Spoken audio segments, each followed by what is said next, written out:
Hey there, friend. My name's Sarai, and I host a spooky, casual podcast called Freaky AF, where I tell you stories of conspiracies, true crime, and of the supernatural. So if that's your kind of shiz, come check us out. I'm sure we'll be great friends. You can listen to us on Apple Podcasts, Spotify, Spreaker, and a bunch of other places. Or you can look us up on Twitter and Instagram. We're Freaky AF Pod. That's FREAKYAFPOD. Come get spooked, y'all.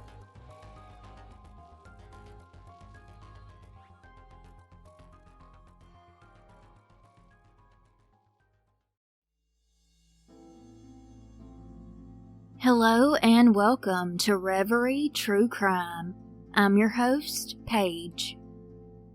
During the night while you're fast asleep in your home, feeling safe and secure, you never know who could be lurking outside, praying and plotting, which is a terrifying thought. Today's episode is a chilling case that involves a petrifying break-in during the dark, early hours of the morning, and a hex that was put on people that seemed to be successful. Or was it mere coincidence? Let's get started.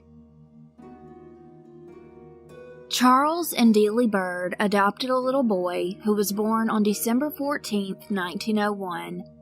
They named him Jake Bird. The little family lived somewhere with, quote, one post office in the countryside of Louisiana. Jake Bird moved out of his home at 19 years old and could never stay in one place for long periods of time. Jake was a drifter who was always on the lookout for new job opportunities. He grew up in poverty and had a rough childhood. However, it seemed that now he wanted to better his situation. He would usually work as one of the section gang laborers, also known as gandy dancers with railroads. It was called gandy dancing due to the workers waddling like ganders when they ran on the railroad ties in a movement that looked like silly dancing. Also, the lining bar of the train track started to be known as a gandy lever to keep the railroad tracks aligned. Jake's job was to maintain certain sections of the railway. One person would hold a bar, and a few others would use rail tongs to get the rail in the correct spot. In the U.S., section gang workers were usually immigrants and ethnic minorities who needed to work no matter how terrible the pay was, and even if the working conditions were awful. Jake was definitely putting in tough physical labor, and with this job he was able to travel around really easily in the trains. The travels from town to town would eventually come to a halt on October 30th, 1947. Jake was prowling down a street in Tacoma, Washington, up to no good. He went around to the backside of someone's home and discovered an axe in their shed. Jake began to strip down naked as a jaybird. He grabbed the axe and proceeded to make his way into the home. Inside was Bertha Kludt, a Russian-born woman who was 52 years old, and her daughter, 17-year-old Beverly. Jake was running stark naked through their house, wielding the axe. He went into Bertha's bedroom and stole $1.50 out of her purse. Bertha's bedroom was across from the kitchen, and when Jake got into the kitchen, Bertha was behind him. He took the axe and began to beat her with it, eventually using it to chop her. Beverly heard the shrieks and cries of her mother and came barreling down the stairs to see this disturbing scene. Fear and adrenaline struck as she ran towards the stranger in her home, clutching him from behind, doing her best to get him off of her mother. As hard as she fought this man, he overpowered her and heartbreakingly mutilated both the mother and daughter.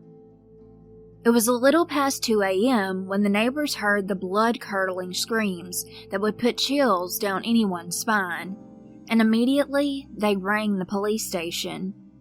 The officers got on the scene a little too late.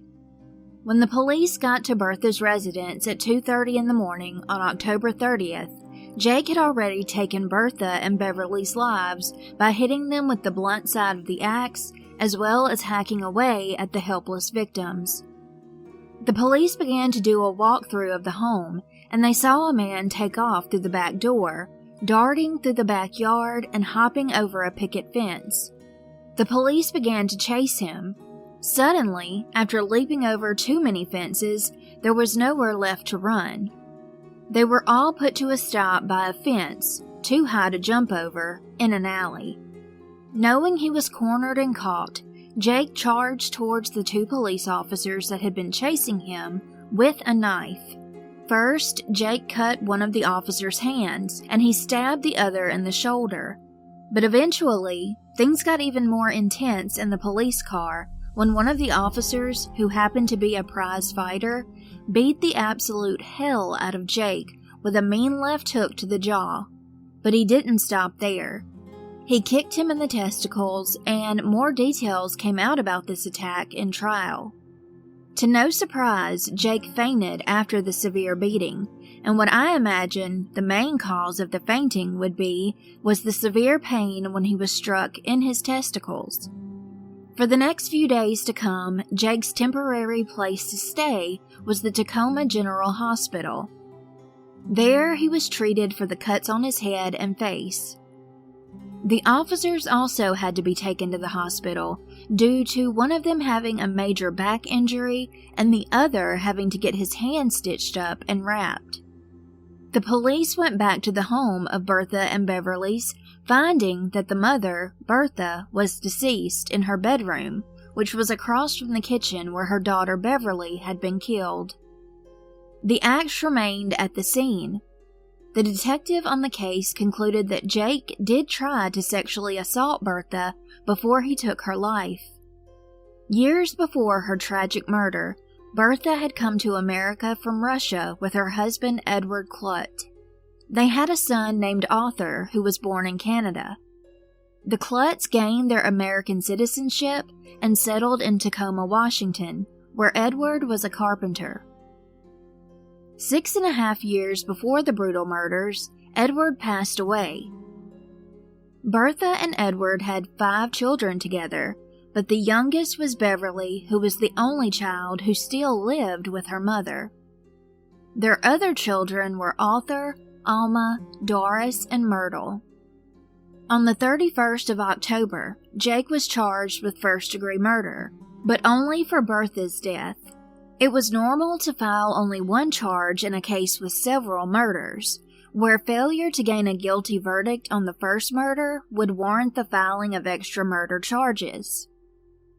When police talked to Jake about the charges that he faced, he denied everything, and he pleaded not guilty at his arraignment. However, he had given a signed confession already, which comes back up during the trial. Jake's defense attorney asked for the venue to be changed due to the possibility that his client would not get a fair trial in Pierce County. This attorney also made a request stating that he did not want to represent Jake Bird and wanted to be let go because Jake wanted to represent himself. The change of venue request was denied. The request for the attorney stepping down to let Jake represent himself was also denied. A trial was held over the course of 1.5 days. The prosecution wanted to prove to the court that the murder of Bertha Kludt was premeditated, so Jake would be eligible for the death penalty. There was a lot of evidence presented at trial. The cops had found blood and brain matter in Jake's pants from both Bertha and Beverly Kludt, and it also covered his clothes. His bloody fingerprints were all in the house, on the axe used, and his shoes were left behind at the scene of the slaughter. The state brought a police officer to the stand as a surprise witness who testified that he and another officer attacked Jake while he was in custody. Quote, "I regret to say that I lost my temper after returning from the Kludt home and viewing the terribly hacked bodies of the 2 women. I had asked Bird as we sat in the patrol wagon why he murdered the 2 women. He said he didn't do it. I asked him who did it then, and he said it was Leroy. Who's Leroy? I asked him. Oh, another N-word around town, Bird replied. You're lying, I said, and he looked at me with a smug and insolent look. I know I shouldn't have done it, but I hit him in the jaw with my fist, knocking him to the front of the patrol wagon. Then I struck him a number of times with my nightstick until he said, "Don't kill me." That brought me to my senses, and we took him to the hospital where a nurse said he wasn't badly hurt. End quote. As I mentioned earlier, Jake had confessed, saying he was expecting what he called an easy robbery that went wrong. He also said he brought the axe from the shed, quote, to bluff off anyone who tried to bother me. Jake claims that he tried to tell Bertha he just wanted her money and to get his shoes, then he would leave. However, things got heated and he took their lives.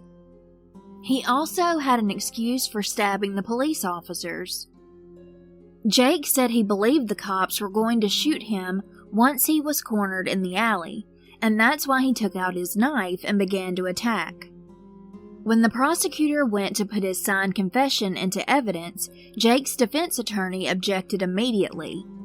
He stated that his client had said those things under duress, and it was inadmissible. The judge did not agree with the defense at all and said there was no connection when it came to the policeman beating Jake and his voluntary confessions, so Jake's confession was allowed into evidence. After the prosecutor read Jake's confession, the prosecution rested.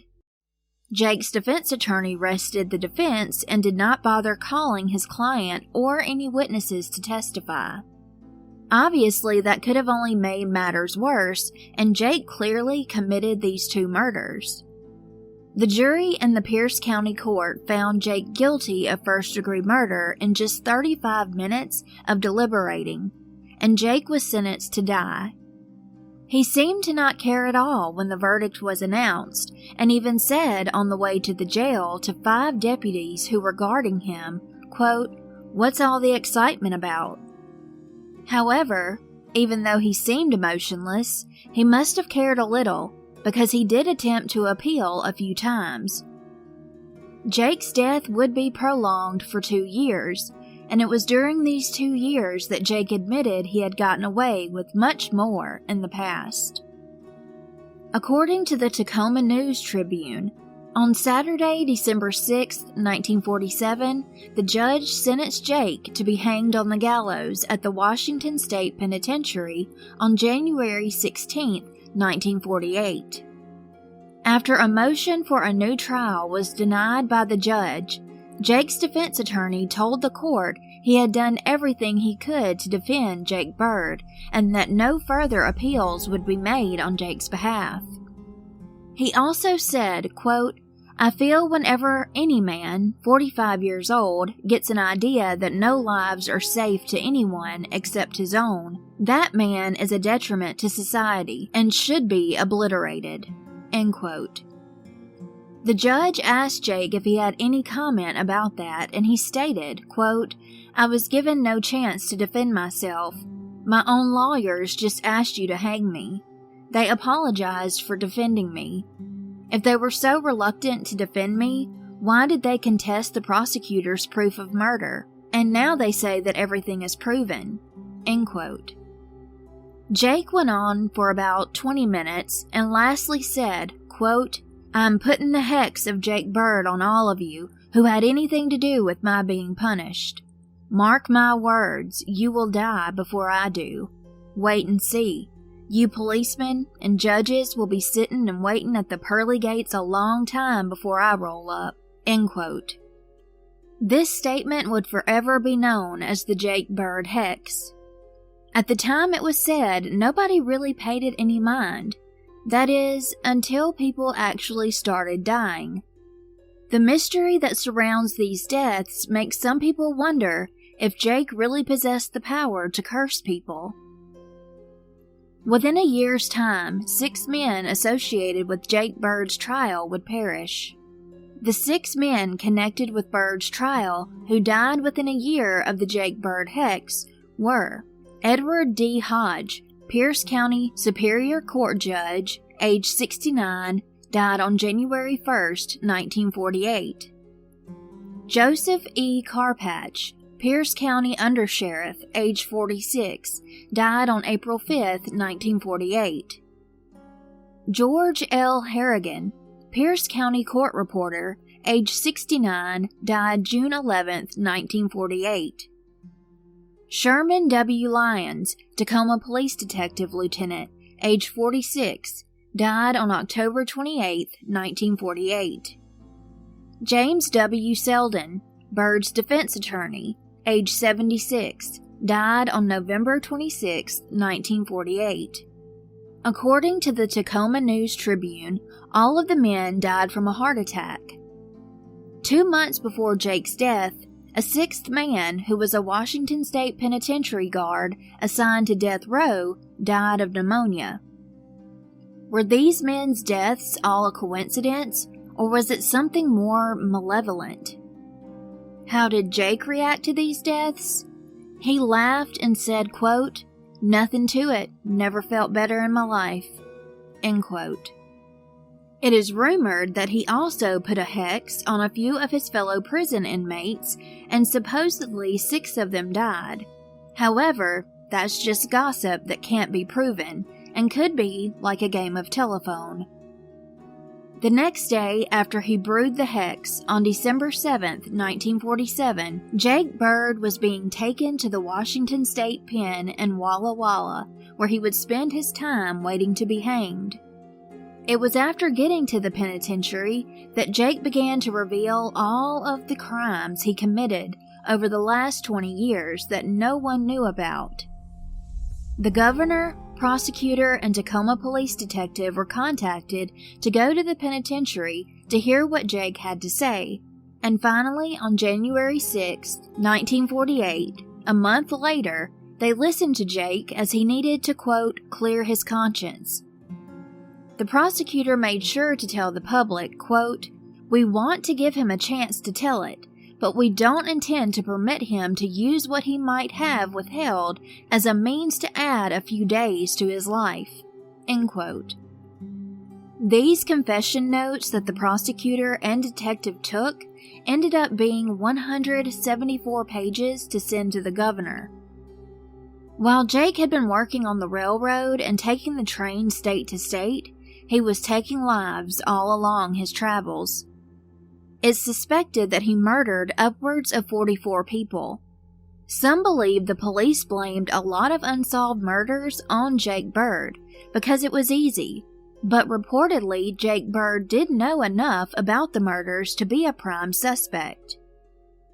11 murders beyond a reasonable doubt were committed by Jake in Louisville, Kentucky, Omaha, Nebraska, Kansas City, Kansas, Sioux Falls, South Dakota, Cleveland, Ohio, Orlando, Florida, and Portage, Wisconsin. In the murders that were confirmed to have been committed by Jake, most of his victims were white females, and most of them had their lives taken away from them with hatchets or axes while in their homes. While awaiting his death, psychiatrists studied Jake Bird and said he was a psychopath, that he developed a sick satisfaction when he saw women shrinking down and recoiling in fear. Jake was supposed to be hanged on January 14, 1949, but his new attorney requested a move for a stay of execution to allow him to appeal. The motion was allowed, but only if the court would agree to look over the case, which the U.S. Court of Appeals refused to do. The judge set the new execution date for July 15, 1949. Again, Jake's defense attorney filed a motion for stay of execution so Jake could file another appeal, but the motion was rejected, and the execution date stayed the same. The night before his death, Thursday, July 14, 1949, Jake had his last meal while talking to his attorney for a few hours. He said to his attorney that he could be a good loser about the whole thing if he believed that everything possible had been done in an attempt to save his life. Later that night, he was taken to a cell near the gallows. There, Jake had his head shaven and was given new clothes. The clock struck midnight on July 15, 1949, and Jake's time was up. He was walked from his cell to the gallows. 125 witnesses were there, but Jake said nothing at first. While he had the noose around his neck, above the trap door, a volunteer prison chaplain began to read a note that Jake had written that said he didn't have any spite towards anyone, and he hoped that he could be forgiven for all the wrong that he had done. Before the chaplain could even finish the note, the trap door flew open and Jake Bird plummeted 5 feet below to his demise at 12:20 a.m. He hung and swayed for about 14 minutes, then was removed from the rope and a physician pronounced him deceased. Jake was buried in an unmarked grave in the prison graveyard, only to be recognized as convict number 21520. Jake had left his riches of $6.15 to his appeals attorney. He may not have been formally educated, but he did achieve a smidgen of notoriety as a, quote, jailhouse lawyer. Since, as we know, Jake many times argued his own case in front of the court, he did have a good bit of knowledge about the law. Plus, he had people against the death penalty on his side and successfully prolonged his execution. That's how he gained the nickname and infamy. Even though Jake could have murdered upwards of 44 people across the U.S., his case did not get noticed much in the national press at all. However, he is recognized in history of murderers to be one of America's most prolific serial killers. Unfortunately, there is no information or even names that I could find of the other victims of Jake Bird. This concludes today's episode. As always, thank you so much for listening, and until next time, stay safe and take care.